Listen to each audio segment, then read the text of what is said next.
Hello, everybody. Welcome to Sports Scope. I'm your host, Robert Butler, on this most influential sports talk show in the country. Have to always remind you of that. I'm Robert Butler. Going to talk about the NFL draft, the Giants situation. Man, they are constantly moving and shifting pieces, players wanting to be moved. But the good news is they do have two players in the top 10. Talk a little bit of the NFL draft in general. Kyler Murray, this news about him coming out this past week. I have a suggestion for a guy that's often injured for the Arizona Cardinals. Crazy, probably won't go through, but I'll say it anyways.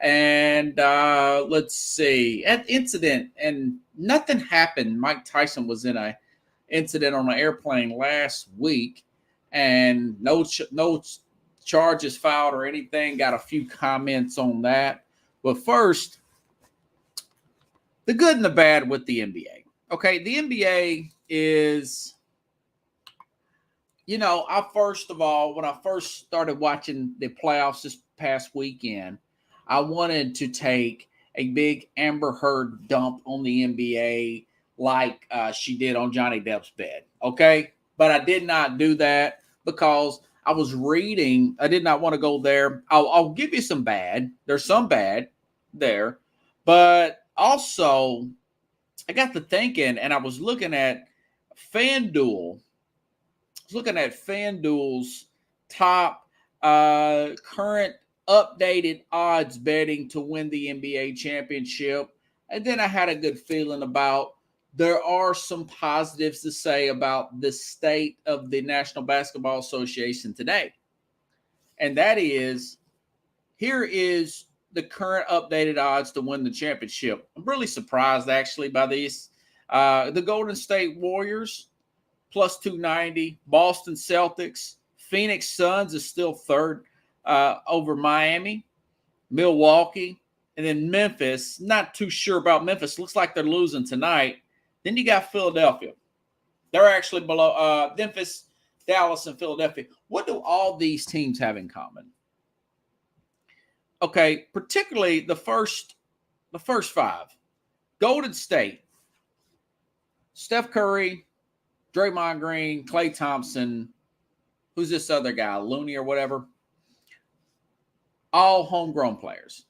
Even if you take into Durant stuff, the majority of this team was drafted, developed. Boston, look at Boston. Boston is the number one defense in the league, 10th in assist. Jaylen Brown, Tatum, homegrown guys. Marcus Smart, drafted, developed. Phoenix Suns, Devin Booker, DeAndre Ayton. Look at the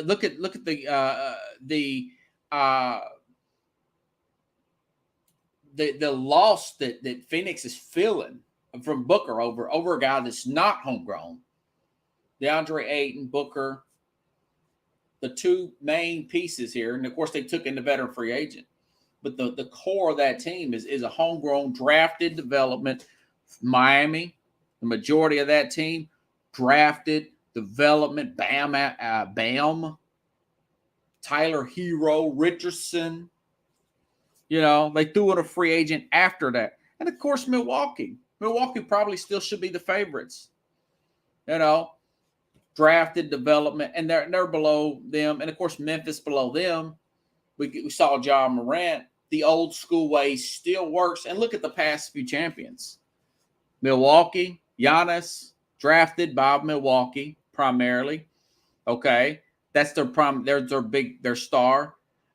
Who won before that? Other than LeBron and the bubble year, Toronto, then back to Golden State.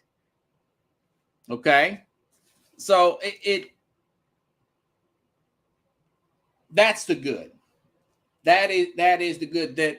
And you look at the team drafted, developed, fundamentally sound with the passes, 10th in assists. That's Boston. They put together, forced out of town through James Harden, through Kyrie Irving, one free agent signing when Kevin Durant, that throw together team there They beat them in 4 straight games. And the bad side is it looks like that team wasn't even playing that hard. Poorly coached, too big a job for Steve Nash to look at it going into that game, And then you've got a player now who hasn't even played a minute this year, and Ben Simmons, and Reggie Miller goes off on him. First, it's mental health, then it's the back, then it's back to mental health. Didn't play in that trade, and just said lack of team production there. And now Kyrie Irving wants a $250 million. There's a rumor that he may be getting a $250 million extension. He's got a player option. Why would you want to extend this guy? One of the most unreliable, no defensive playing, 30-year-old turning player there. So that's the bad. The Chicago Bulls on the weekend getting beat at home with the team minus a significant role player in Chris Middleton, Milwaukee, at home, Chicago, coached by Billy Donovan, I mind you, beat 20-plus points in both games. 20-plus points. Total just giving up, playing like it's a preseason game. Vukovic, 7 foot tall, playing 30 feet from the rim. So that's the bad. That's the bad. The lack of sense of urgency. You got a player in Ben Simmons who's got paid for we don't know why he's really out. Had gotten paid a whole year for nothing. You got one of the best players in the league, finally played hard. It looks like, I want to credit defense to Boston, but he finally looks like he halfway plays hard in the game 4 of a sweep. You got 2 top, Durant was arguably a top 3 player in the league. Some would say number 1. I often thought of him as the number 1 throughout the last 3 years, depending on what game he's playing. And you have a top 10 player and you can't win a game in the playoffs. Are you kidding me? The lack of sense of urgency there, So, and this is such evident of this nonchalant play that we have here in the NBA now, that even the most pro player TV personality out there, Stephen A. Smith, of all people, said that the next collective bargaining agreement, the owners are probably going to push a pay-for-play type of contract, a non-guaranteed contract. I've never in a million years have thought the NBA that he would actually, those words would come out of his mouth, because the product is so bad with these players that someone like Stephen A. Smith would say maybe they need to push for that, insinuating that. So that's what I've been saying the last few weeks leading up to this. I used to watch a lot of NBA throughout the regular season. Then it started, like everybody, around Christmas time. Then I started just monitoring just before the All-Star break, just that. Then it started a few games before playoffs. Then it's just playoffs because it's getting like baseball, getting less and less interesting because you have 5 players only play 82 games this past year. You have a Ben Simmons who's, given 23 reasons why he's not playing because his ego's bruised because he got booed last year in the playoffs, 6'10", and I'm a big advocate for mental health. I've talked about sports psychologists.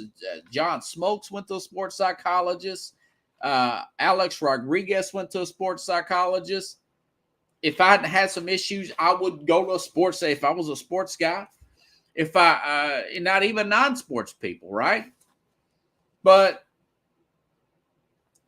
so I'm glad that other people are seeing what I and everybody else is seeing and stop ignoring this problem with the NBA, you know? But it's the Bulls and the Nets. The Nets are one of the most disappointing teams. The Nets were actually favored to win the finals at one point when that came in, you know?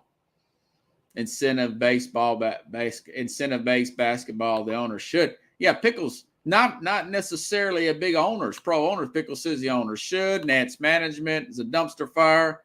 Yeah.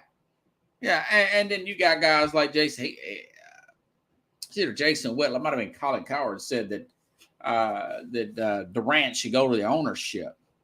I said, no, well, get a real general manager. Get Steve Nash is over his head. Go after who was this other guy? Go after Frank Vogel or somebody, Go after a Frank Vogel. But the opposite of what's winning, you look at Boston. Hired a former San Antonio Spurs assistant to be the head coach. Ime Udoka, probably butchering that guy's name. He was a 7-year assistant under the Spurs. Best defense in the league, 10th in assists, drafted players. So that's the way it should be done. And that's what needs to be pushed, and pay for play needs to be pushed. Non-guaranteed contracts need to be pushed. And if you have to have a lockout to do it, have a lockout. Don't let people like Kyrie Irving run your league. I've been saying this and saying this and saying this. And that's for the overall good of your league. Get actual grown-ups in the league, 3 years out of college, 3 years out of high school. You go play pro, you can play overseas, put together another. But you cannot come in this league before 3 years. Be mature, play the games that's in front of you. Abide by your contract and act like you give a crap. If you pay for play, bonuses should be added to teams who win. Bonuses should be added for that. But I'm glad bigger voices than mine are finally coming out and saying this. That being said, again, look at the teams that are favored to win. You just can't cheat. You just can't cheat the system too long. Golden State, homegrown. Boston, homegrown, really long wait. Phoenix, Miami, Milwaukee. That's your top 5 favorites right now. Homegrown talent all throughout. Organic, respectful coaching other than Steve Kerr. Sometimes he can have some run-ins with Draymond Green. Look at Monty Williams. You look at the Miami coach. Milwaukee. Budenholzer's been on a hot, but his star respects the team. His star, Giannis, when he's not hitting his jump shot, he's going to the rim. I saw a lot of that. And Chicago just sitting around playing their big man 30 feet from the basket. I saw that too. Maybe Billy Donovan's not cut out for the NBA. Maybe he should go back to college. Kentucky would love to have him, But that's the good news. That is the positive of this game. So it said, Bleacher Report says Ben Simmons tells Nets leadership that a mental block got him to play, creating stress and triggered a point in his back issues. I mean, he's just making it up as he goes along. Nets players and coaches, what Bleacher Report says, wanted Simmons to show resolve and play in the series, even if it were limited minutes. I mean, that's just unbelievable. Spot Track says the Nets are they got $63 million in cap space. The free agents are Bruce Brown, Goran Dragic, LaMarcus Aldridge, Andre Drummond, Blake Griffin, and a player option for Kyrie Irving. I wouldn't pay Kyrie Irving 63 cents. I'd rather lose for 7 years and be awful than pay a guy like Kyrie Irving. No defense, plays when he wants to play, not reliable on each team he's been on. It's just, and it is what it is. He needs to be on a team with strong leadership, and he's got to the point where he's real close to Russell Westbrook status, where he's really just a sixth man. You can't depend on this guy to do anything right. So that is what I have to say about that. That's all my NBA take. Other than I know Miami has got some issues right now. Boston's doing really well. Milwaukee seemed like they got their act together. Golden State again. I mean, they got their best player. One of their best players is coming off the bench because he's selfless like that, Steph Curry. So kudos to them. Now, anyways, all right. Football, NFL. How important is the draft? People ask me, and I've made this comment before, but I've had to retract what I'm going to say. That one player, offense or defense, in the draft can change your season. One player can change your very next season. And for instance, look at what Joe Burrow done. Joe Burrow gets drafted to a laughingstock team. It's been in, I think they were twice. They've been in the Super Bowl in 1989. We're talking 30 years ago. They don't even have an indoor facility in Cincinnati. Now they're building one. They have an 87-year-old owner, one of the cheapest guys in the league, Mike Brown, also the GM. But something about Joe Burrow, as soon as they drafted him, they extended A.J. Green at the time. Joe Mixon extended him. They never do that. They had two other receivers last year that are really solid. A number one, Higgins, and then of course their slot guy Tyler Boyd. They had them, but their quarterback still wanted another target, Jamar Chase. So they went out and got him. And that one player takes you from the outhouse to the penthouse in 2 years. Super Bowl. One player did that, Pickles. One player for Cincinnati did that. You say, what about defense? Okay, what about defense? 2019 in April, this Thursday, 3 years ago, by the way, I'll be on the Northeast Streaming Sports channel talking the NFL draft around 9 p.m. Central Time, Thursday, or whenever I get home. They got the number 2 pick, the 49ers. That number 2 pick was Nick Bosa. Nick Bosa took them for an average defense that you can throw on and somewhat run on, but really throw on, to one of the best defenses in the league. Guy wins Defensive Rookie of the Year, wins a Pro Bowl his rookie year. You couldn't hardly run on them, and you could not hardly throw on them. If you did, you had to throw short. You had to get an extra blocker there, and they were about a player or two away from winning the Super Bowl. They went from Pickles, number 2 overall pick, that one player, Nick Bosa, brought their defense up. Of course, Jimmy Garoppolo helps. But Nick Bosa brought them from mediocre defense, some promise. They had a good running game because Kyle Shanahan had been there, to all the way to the Super Bowl and a few plays from winning it. I think about guys like Michael Parsons. The Dallas Cowboys in 2020 were historically bad defensively. I mean, they were like 30 years bad defensively. I think they gave up almost 500 yards, Pickles, to Cleveland in that game, in one game. They fired their defensive coordinator, and they got Michael Parsons.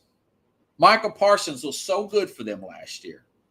that not only was he being talked about as he's a runoff, just defensive player, the rookie of the year. People are talking about making him the NFL defensive player of the year and the defensive rookie of the year.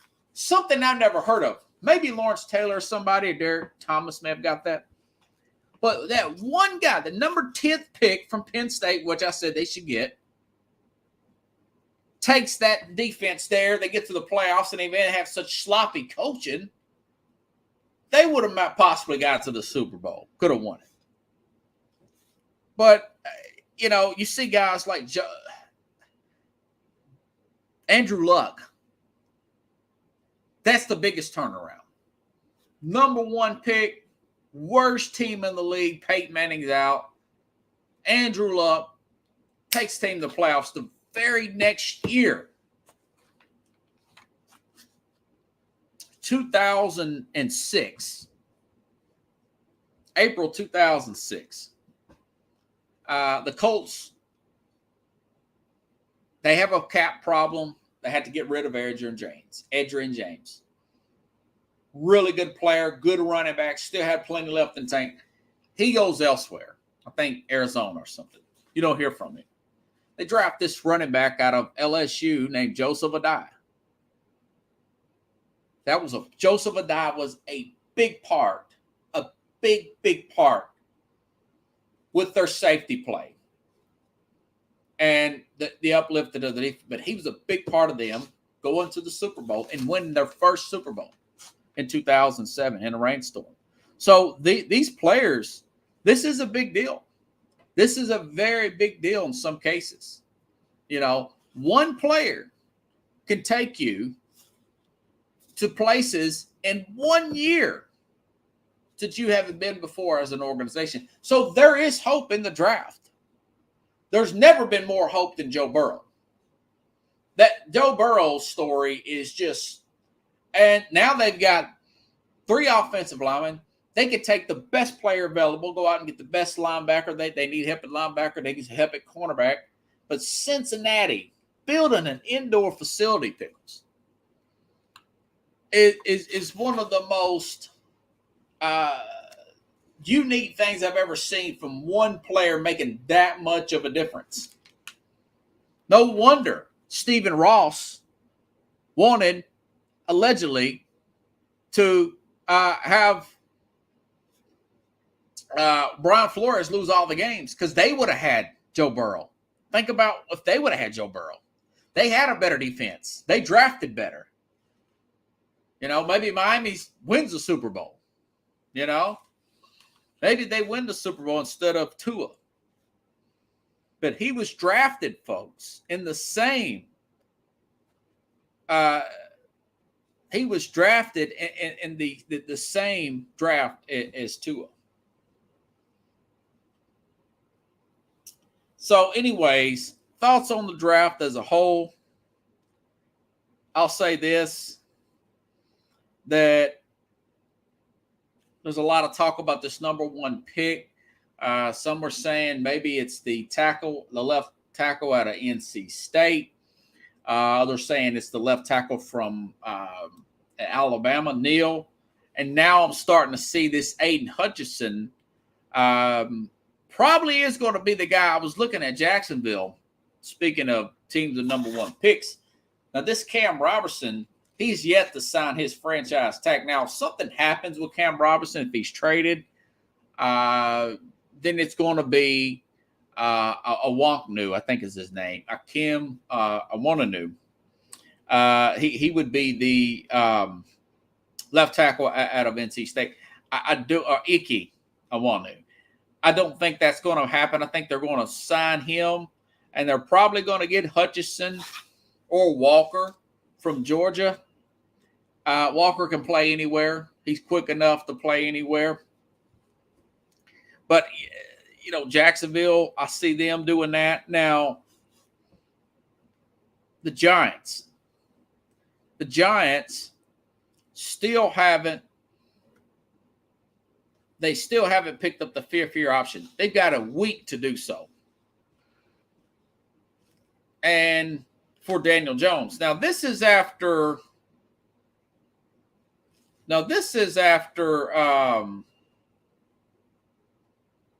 after the owner in the offseason. This is after the owner in the offseason said that Daniel Jones is the guy.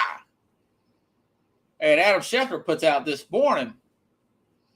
He says, about 1 week from the day, the Giants must decide whether to pick up the fifth-year option at quarterback Daniel Jones' contract that they would be expected to be worth $22.38 million.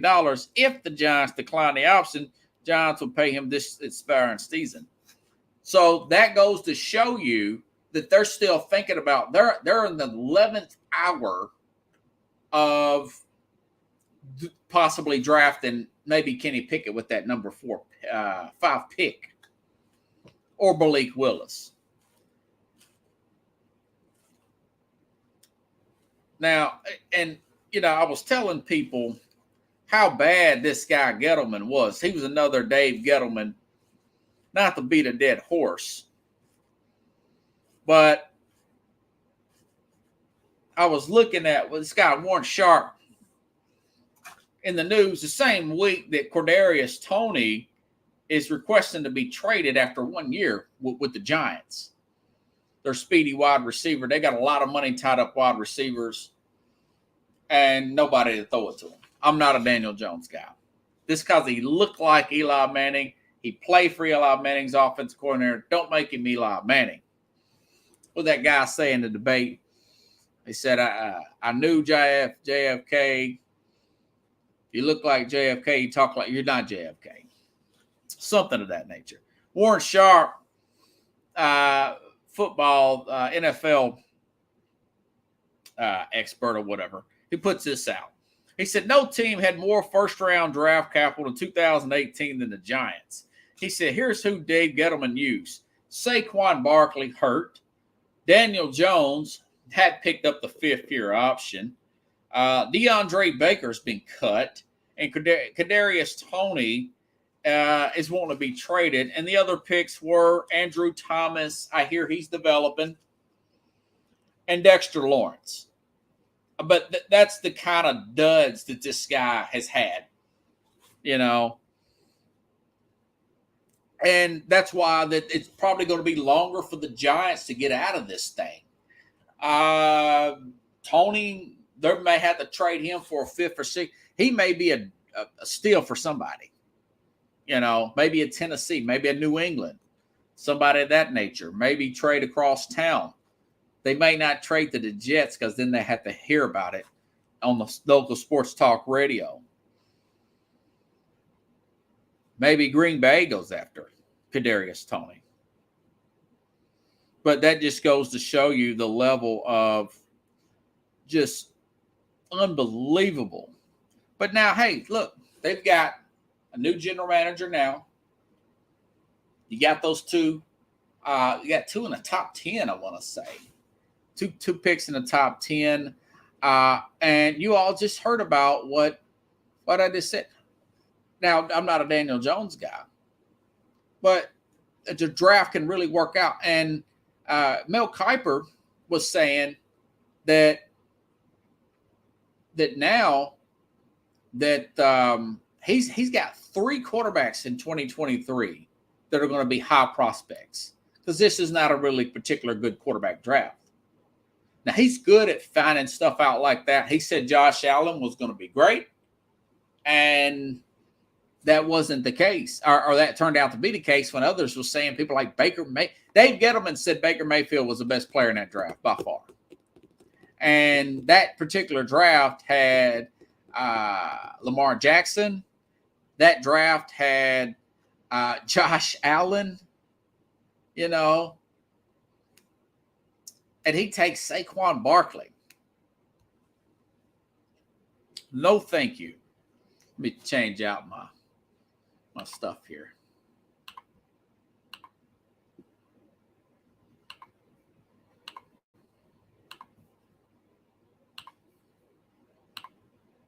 Okay. Let's see what other notes we got here on the horizon. Daniel Jones. Reggie Miller, Cam Robertson. Another news, Kyler Murray. Kyler Murray taking down all his social media stuff. Now the organization said we're probably going to keep Murray. Possibility him being traded. Let me tell you this about Kyler Murray. Murray has been hurt every year. What people don't understand is he's actually missed games this last year, but he's been hurt since the time he was drafted there in this system. And I think he's just in the shotgun too much. I think they run the ball out of the shotgun too much. Their running backs get hurt more because they get injured because they don't get any momentum.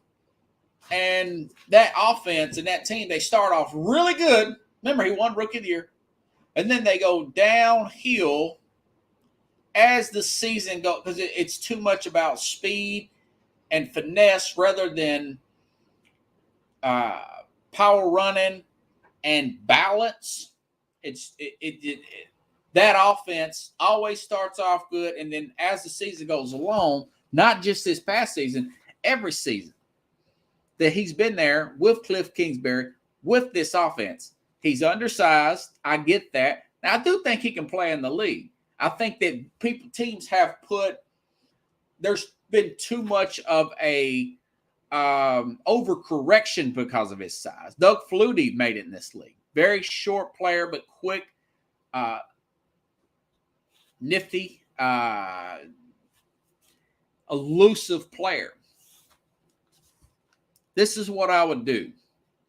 Now remember, Kingsbury can run a similar type of system that Sean McVay runs.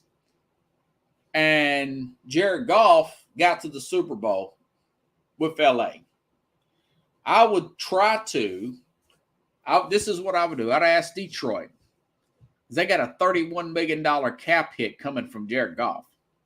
So we'll give you Kyler Murray. You give us Jared Goff, that second overall pick, and next year's first round pick when you got more quarterbacks. Hear me out here. And we'll send Kyler Murray over there. You put him with that pro-style offense, a team that beat them, by the way, Detroit. They beat them in the regular season.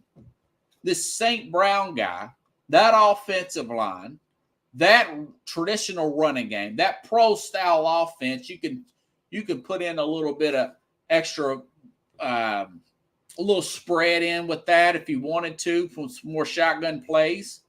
Send him to Detroit. And then Arizona takes that 2 pick. You can replace Chandler Jones with that 2 pick. Get a Thibodeau or Walker, whichever one you got higher on your draft board. Maybe get Detroit to take a little bit of that money off that $31 million, maybe $5 to $7 million. Make it the 25s of Goff's contract. You've got that 2 pick. You've got Goff. Okay. You got next year's 1 pick. And if he don't work out with this system, Kingsbury's been extended. The general manager, Klein, has been extended. You can cut him. You don't even have to trade the guy. You can cut him and package that pick up with your pick 23, go after another quarterback. And Detroit is struggling.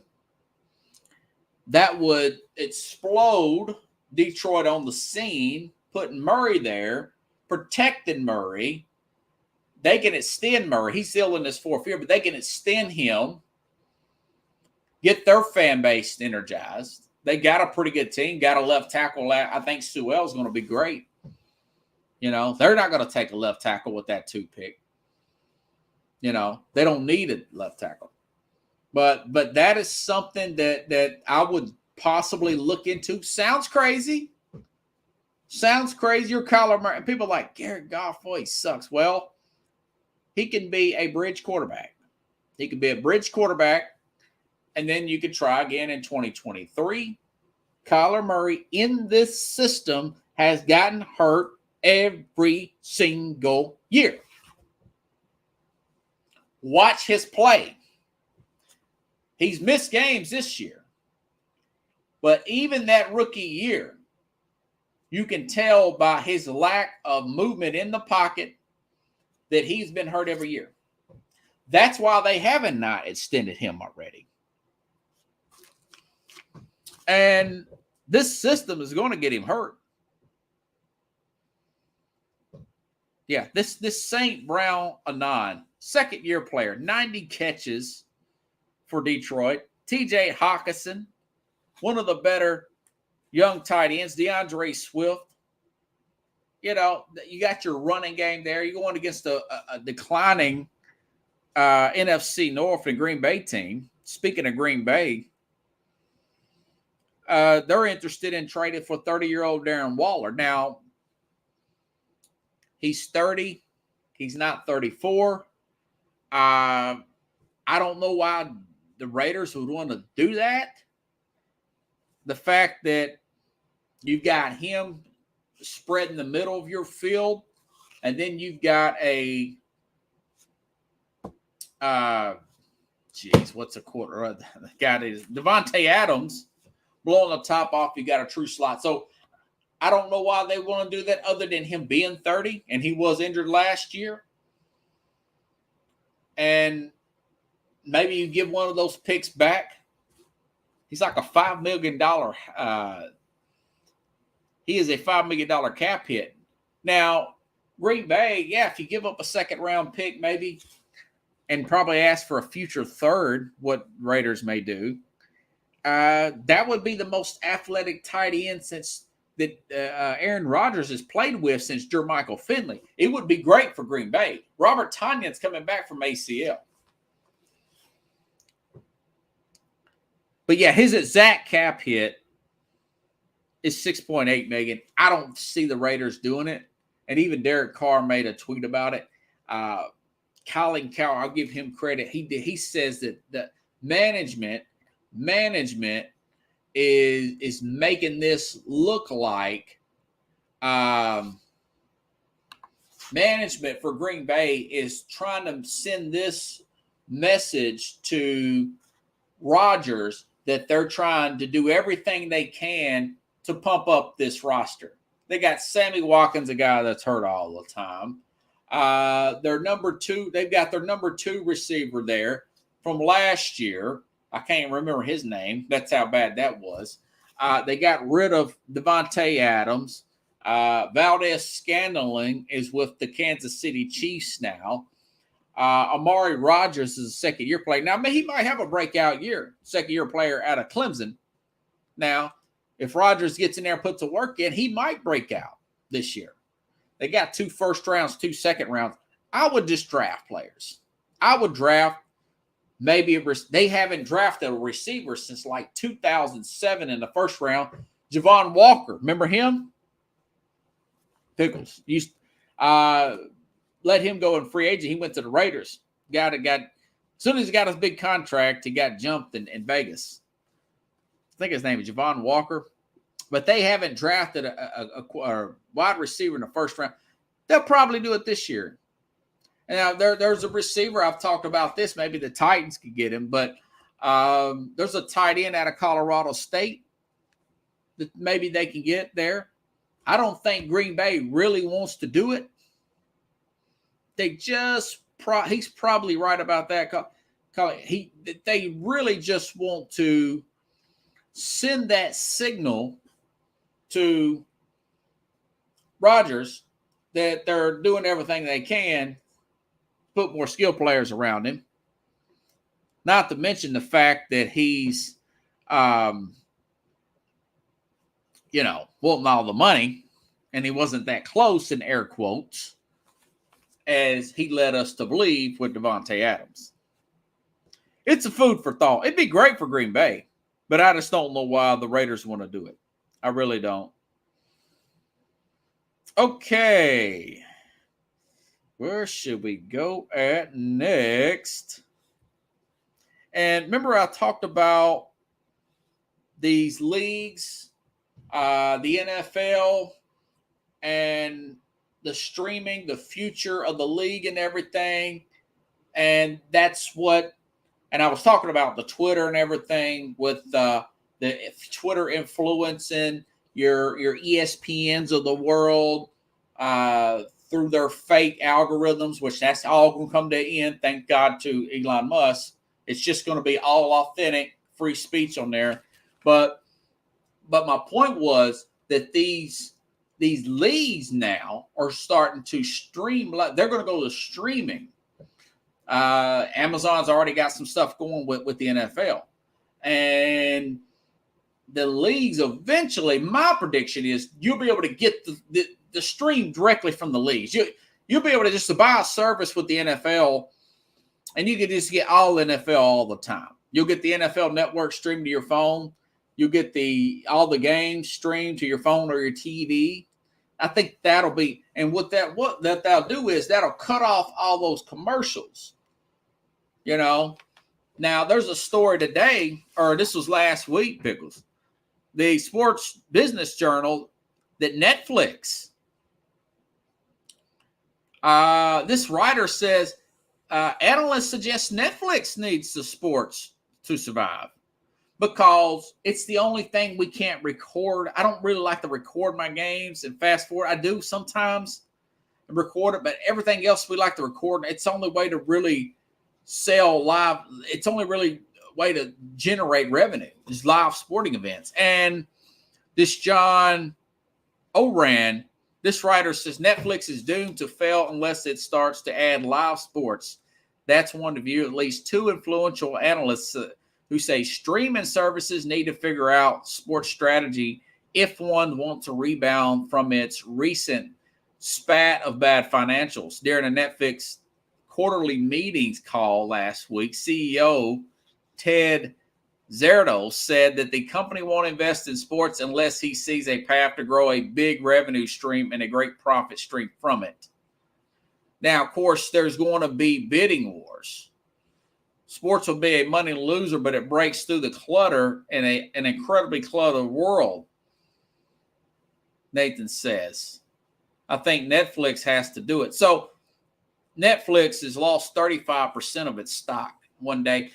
But that's what I predicted is going to happen. I think it's going to. That's what's I think that's what's. And then it's some of it say, well, it's unfortunate, but you keep narratives.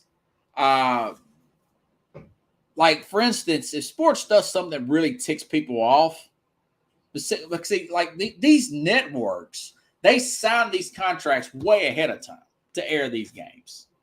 So if you want to push your woke agenda down my throat, whatever that agenda is, any kind of political agenda as a player, and you do it on like a Sunday night game. Say, for instance, if Netflix or Amazon is airing the game and they lose 35% subscribers if they deactivate their account that next night, that will stop all that. That will stop all the lectures immediately. But if you do it like something during the Super Bowl, everything's already prepaid for.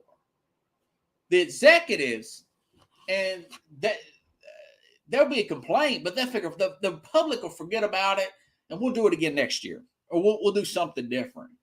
But if it's Allen Lazard, I was looking at your comment, Pickles. Allen Lazard's the second receiver for Green Bay. So if you try to push some nonsense on us with it streaming, and you lose everybody like that, then that gets people's attention. That we're here just to watch the game and not to be lectured to about some 50-cent BS. If we want to get lectured to it, we'll go to the lecture hall, okay? If you want to get lectured in politics, we'll sign up for your political course. You're not going to sign me up for something. So that's the good part about possibly streaming. Now, I know it's a pain in the butt. Some of the old timers don't like it. I don't like to deal with it, but hey, that's life. I didn't like to deal with a stick shift, but I learned how to drive it.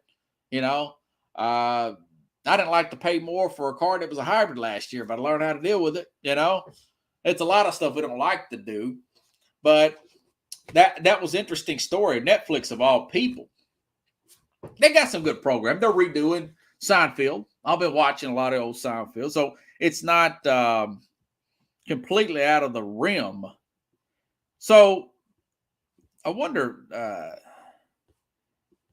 did Memphis win this game or what? Yeah. Okay, Pickles is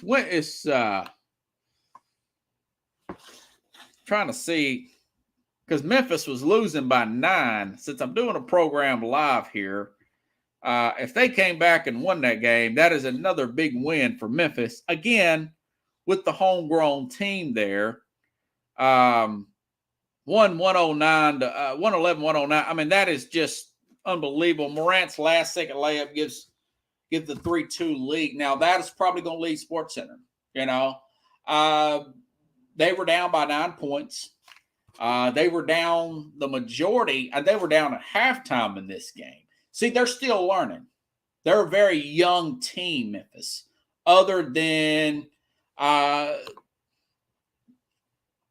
Steven Adams. These guys are just young. I mean, 2, 3, 4 years in the league.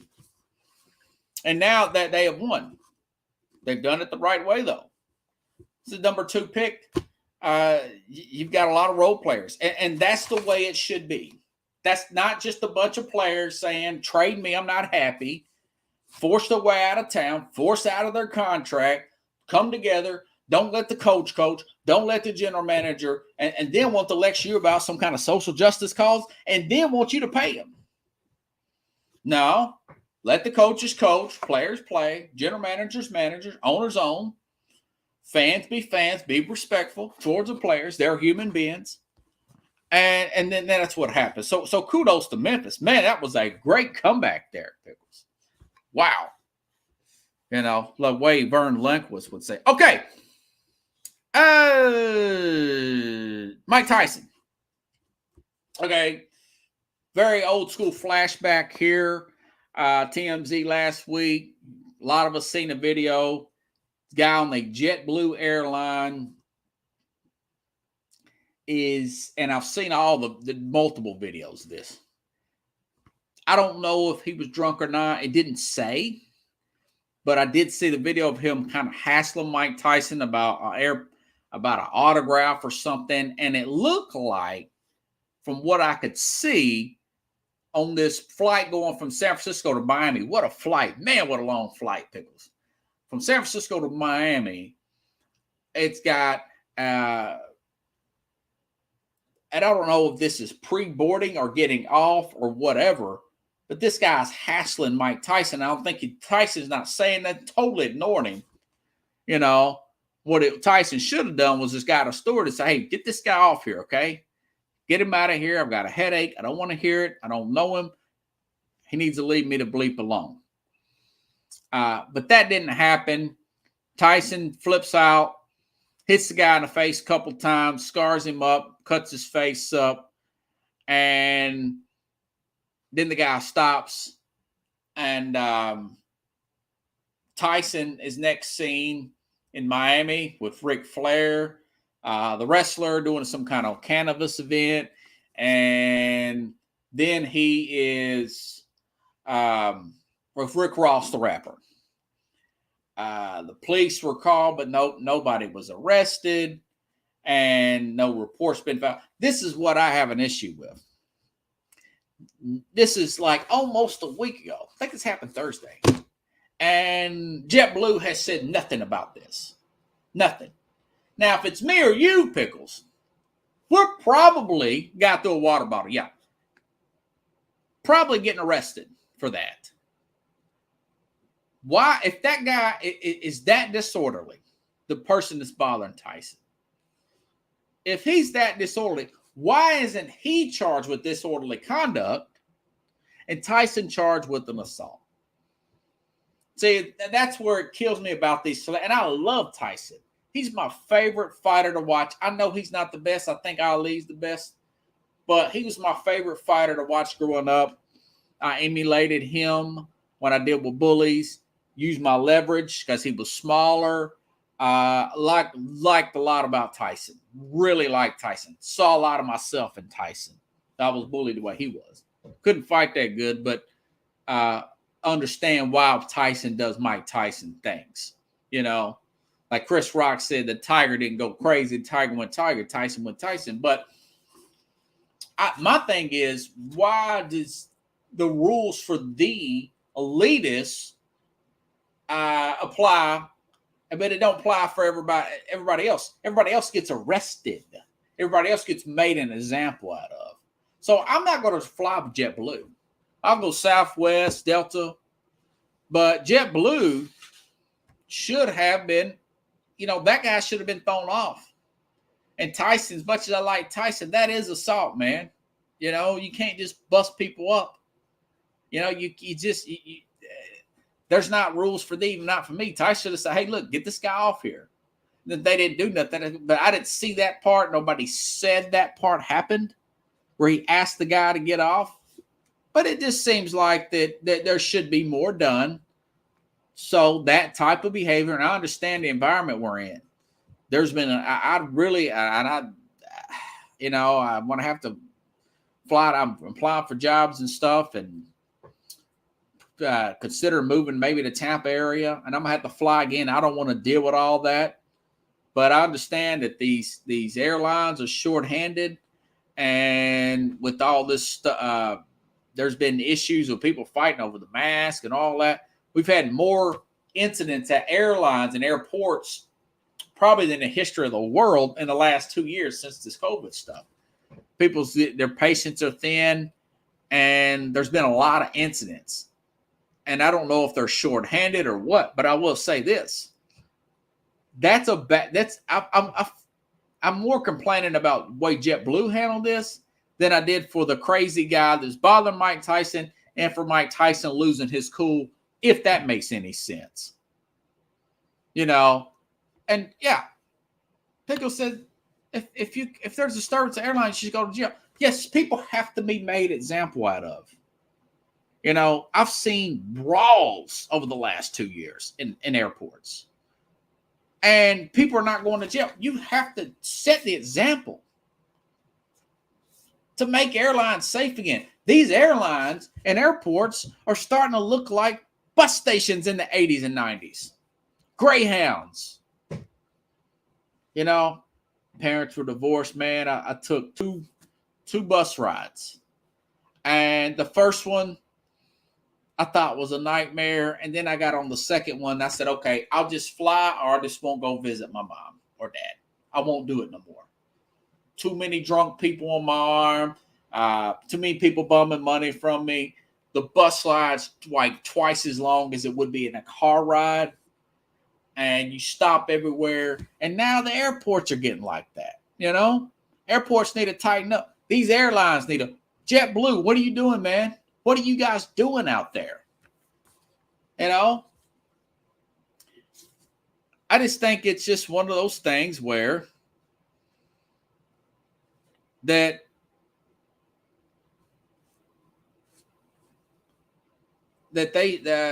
something should be done.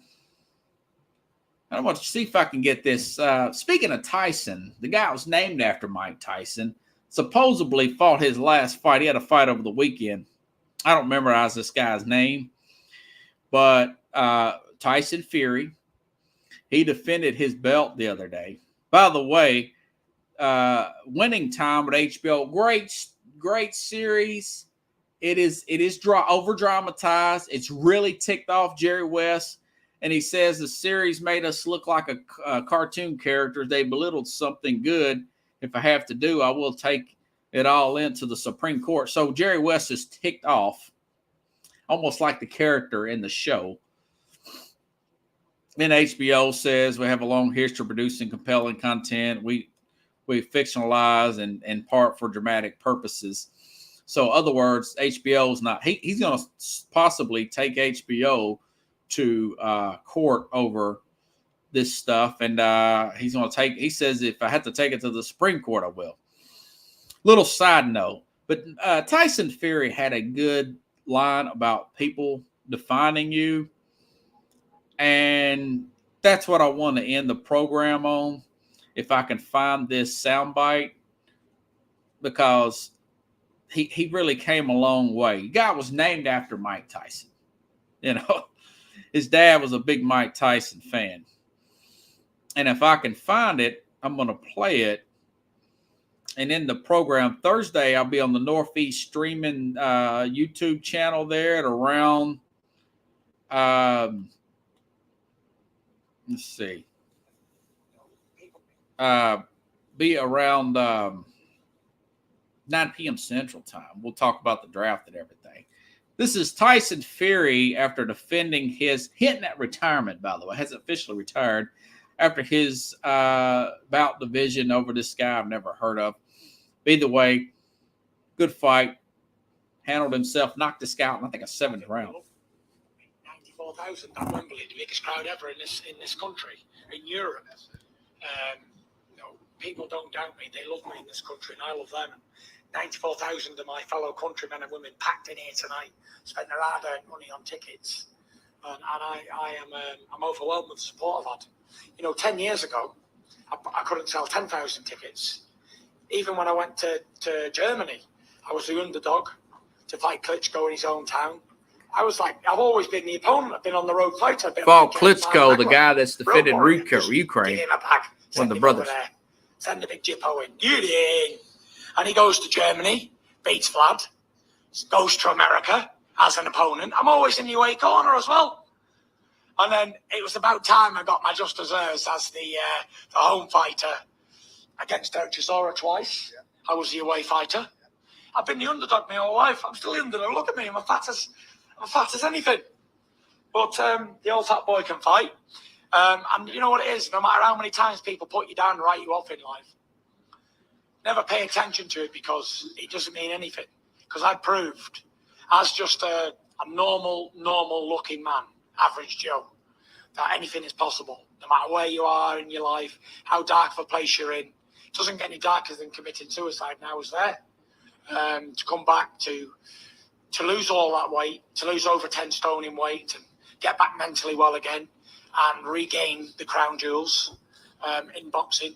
It's been a fantastic career. And yeah, Tyson Fury, he's a real life Rocky. Rocky was a fictional movie made from a real fighter. There was lawsuits made from Sylvester Stallone about that against him. But the Tyson Fury story, falling in a dark depression, gaining a whole lot of weight, losing the weight, redeeming himself, getting his confidence back, getting his swagger back, and then becoming the heavyweight champion of the world. He's a real life Rocky story, and he doesn't look like he has the best footwork for a guy who does not look like a champion than anybody ever seen. Only person close would be 94, George Foreman, when he beat Michael Moore to win the heavyweight championship at 47 with the flab, the footwork. He's an amazing story. I know he's not an American guy and everything.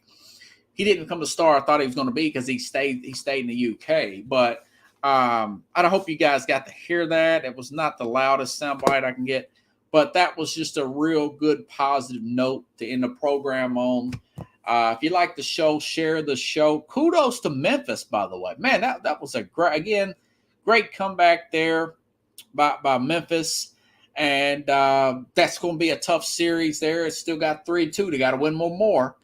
And they're going to play the winner, and it's likely going to be Golden State in that Denver game. So that's going to be a good series. I think it's probably going to be Golden State now, Memphis, and both teams built the right way. Organically, I'm sure Golden State, even though they're going to be the road team, they'll probably be favored there. So if you guys can't see me there on Mac and Jack and Jim's NFL show, I'll also be on the regular Sunday show, but I'll be back here next Tuesday around 9 p.m. Central Time, talk about my thoughts of the draft and where it's going. I was going to do a mock draft, but, with Al Borges and everything, I just couldn't do it. So that interview from last week, and I thank you for all your support for that. But have a good night, everybody. I will see you next Tuesday around 9 p.m. Central Time here on Sports Scope.